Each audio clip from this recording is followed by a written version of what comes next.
Bashundhara Kings বাংলাদেশের ফুটবলে একটা রেভলিউশনারি ক্রিয়েট করেছিল। রেভলিউশনারি কেন বলতেছি? বিকজ এখনও পর্যন্ত অনেক বড় বড় টিম ছিল, অনেক পুরাতন ক্লাব আছে, যেমন মোহামেডান, আবাহনী, ঢাকা ওয়ান্ডারার্স, ফোর্টিস। এরা এখনও পর্যন্ত কোনো নিজস্ব হোম গ্রাউন্ড হয় না, এরা ভাড়া দিয়ে হোম গ্রাউন্ড খেলে। বাট বসুন্ধরা কিংসের নিজস্ব হোম গ্রাউন্ড আছে, এটাকে আমরা সবাই কিংস অ্যারেনা নামে জানি, এবং এই কিংস অ্যারেনাতে অনেকবারই ন্যাশনাল টিমে খেলা হয়েছিল। সো বসুন্ধরা কিংস রেভলিউশনারি আরেকটা কারণে আমি বলবো, বিকজ তারা অনেক নামি দামি বিদেশি প্লেয়ারদেরকে এনেছে, এবং এর মধ্যে অন্যতম একজন রবসন রবিনিয়ো, যে কিনা বসুন্ধরা কিংসের হয়ে মোহনবাগানকে হারাইছে। ইভেন ধো এএফসি চ্যাম্পিয়ন্স কোয়ালিফায়ারও অনেক এশিয়ার নাম করা অনেক টিমকে হারাইছে।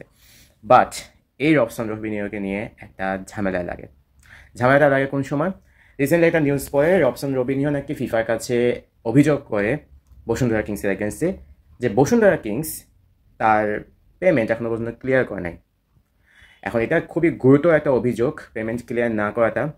তো ক্লাব কর্তৃপক্ষ একটা রিপ্লাই দেয়, এবং সেই রিপ্লাইটা এমনভাবে দেয় যে উল্টা রবসন রবিনিয়োর এগেনস্টে ফিফার কাছে কমপ্লেন দেয়। আমাদের যুক্তিটা হলো এরকম যে রবসন রবিনিয়ো তো জুন মাসে ক্লাব ছাড়ে, তো এরপর তো সে ক্লাবের হয়ে খেলে না, তাহলে এখন কোন দুঃখে পেমেন্ট চাইতেছে? সো এই পেমেন্টের ঝামেলার কারণে ফিফা বসুন্ধরা কিংসের নতুন করে যে বিদেশি প্লেয়ার কেনার যে প্রক্রিয়াটা, সেটাই পুরোপুরি বন্ধ করে দেয়। এখন এই পেমেন্ট ইস্যুটা এখন ক্লিয়ার হবে কিনা সেটা দেখার বিষয়। প্লেয়ারদের টাকা না দেওয়াতে এখন দেখতেছি মানে পুরোপুরি একটা ট্রেনিংয়ে চলে আসছে। এই কয়েকদিন আগে ক্রিকেটও হয়েছিল, যখন বাংলাদেশে বিপিএল হয়েছে, বিপিএলের দল রাজশাহী যখন তার প্লেয়ারদেরকে ঠিকমতো পে করতেছিল না, এখন দেখতেছি বসুন্ধরা কিংসের মতো ক্লাবও এই কাজটা করতেছে।